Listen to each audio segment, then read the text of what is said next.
जिल्हा संपादक हमीद शेख रावेर पोलीस ठाण्यात आगामी ईदे मिलाद सणाच्या पार्श्वभूमीवर सामाजिक सलोखा आणि कायदा व सुव्यवस्था कायम राखण्यासाठी शांतता समितीची एक महत्त्वाची बैठक पार पडली। या बैठकीचे अध्यक्षस्थान अप्पर पोलीस अधीक्षक संदीप गावित यांनी भूषवले।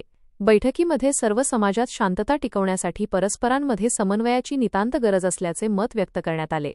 सध्याच्या काळात सोशल मीडियाचा वाढता प्रभाव पाहता सोशल मीडियावर कोणत्याही प्रकारचे आक्षेपार्ह संदेश किंवा अफवा पसरवण्यापासून नागरिकांनी दूर राहावे असे स्पष्ट निर्देश देण्यात आले।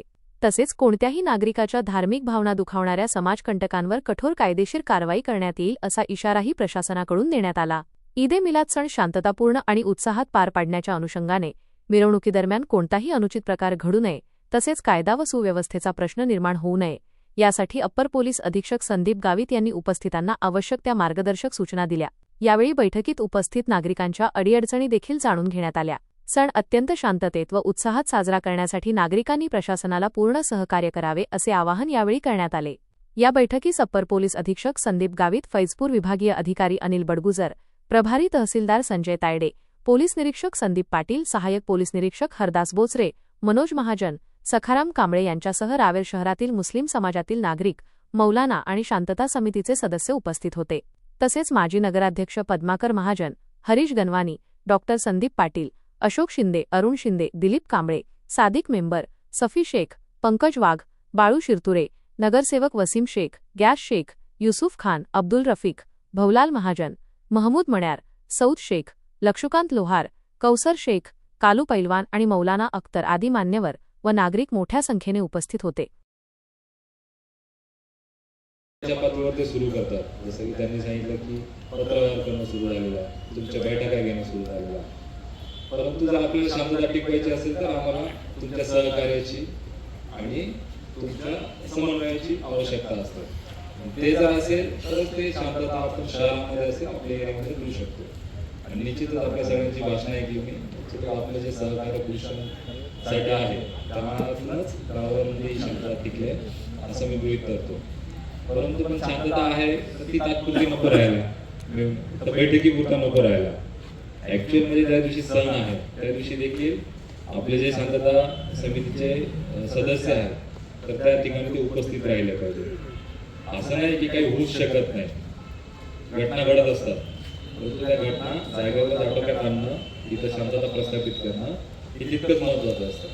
तर डॉक्टर साहेबांनी सांगितलं की सोशल मीडियाचा वापर, तर सोशल मीडिया इतका फास्ट आहे आणि आता सगळीकडे जी जनरेशनच्या बाबतीत आपण न्यूजमध्ये इकडे तिकडे ऐकतोय ते सगळे सोशल मीडियावर ऍक्टिव्ह आहेत। कोणी चांगल्या उद्देशाने कमेंट करतं, कोणी भडकवण्यासाठी कमेंट करतं, मग ते आपल्याला माहिती असलं पाहिजे।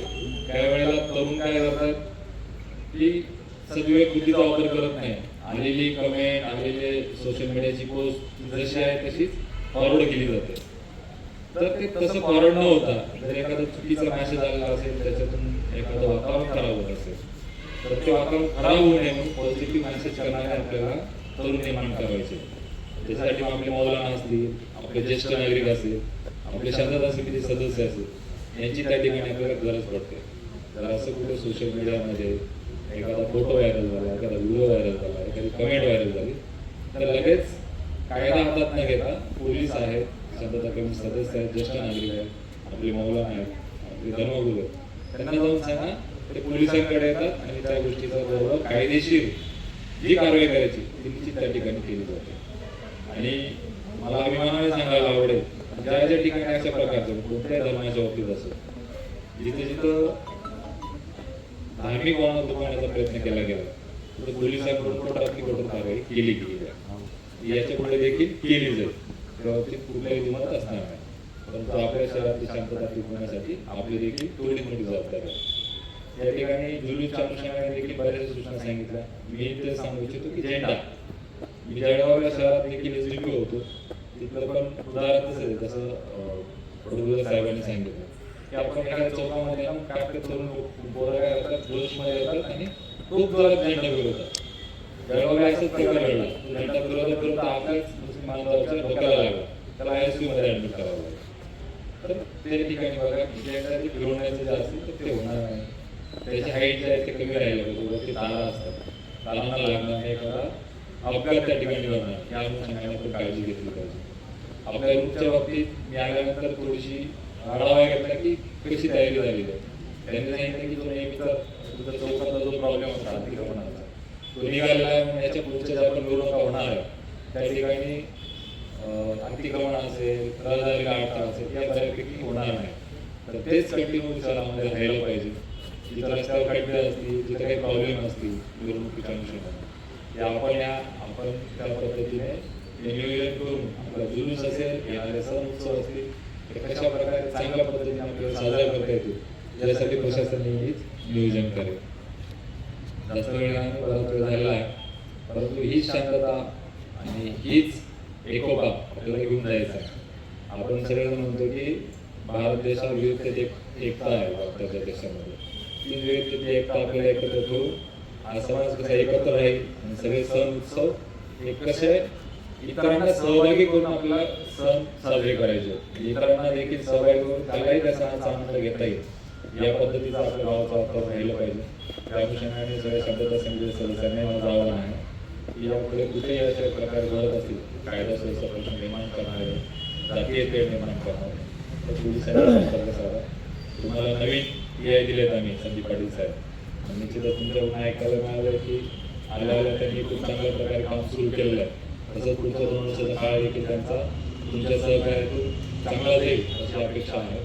आपण एवढ्या मोठ्या संख्येने या ठिकाणी उपस्थित राहिलो त्याबद्दल आपल्या देखील या ठिकाणी आभार मानतो आणि थांबतो. जय हिंद, जय महाराष्ट्र. 8-10 दिवस आपली हालत खराब होती आपल्याला माहिती आहे. म्हणजे प्रशासनाने जर त्यांचा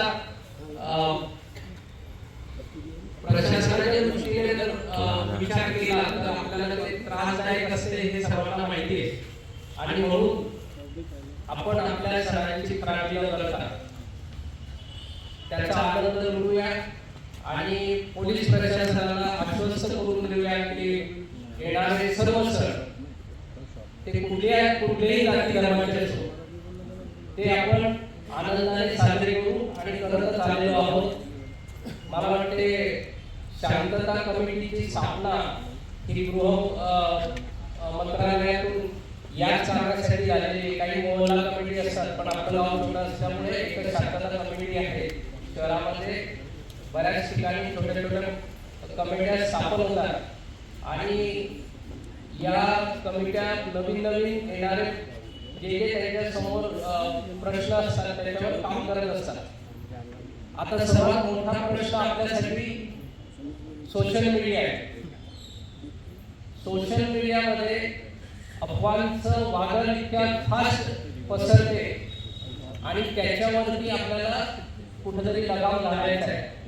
त्याच्यासाठी ज्या दिवशी एखादी सण असेल किंवा एखादी मिरवणूक चाललेली असेल तर तेवढ्या टायमासाठी कुठल्याही सोशल मीडियाच्या ग्रुपच्या ऍडमिनने फार सतर्क राहायचं आहे किंवा पोलीस प्रशासनातील एक जण प्रत्येक ग्रुपमध्ये त्यांचं प्रतिनिधित्व असावं जेणेकरून योग्य वेळेस ते तिथंच थांबवता आलं पाहिजे. आणि मला वाटते जे पण अनहोनी घडत असतात त्यामधल्या जास्तीत जास्त गोष्टी ह्या अफवांमुळे घडत असतात आणि त्या अफवा आपल्या नागरिकांमध्ये पसरू नये किंवा पसरवल्या जाऊ नये म्हणून काही छोट्या गोष्टींची काळजी आपल्याला घेणं गरजेचं आहे.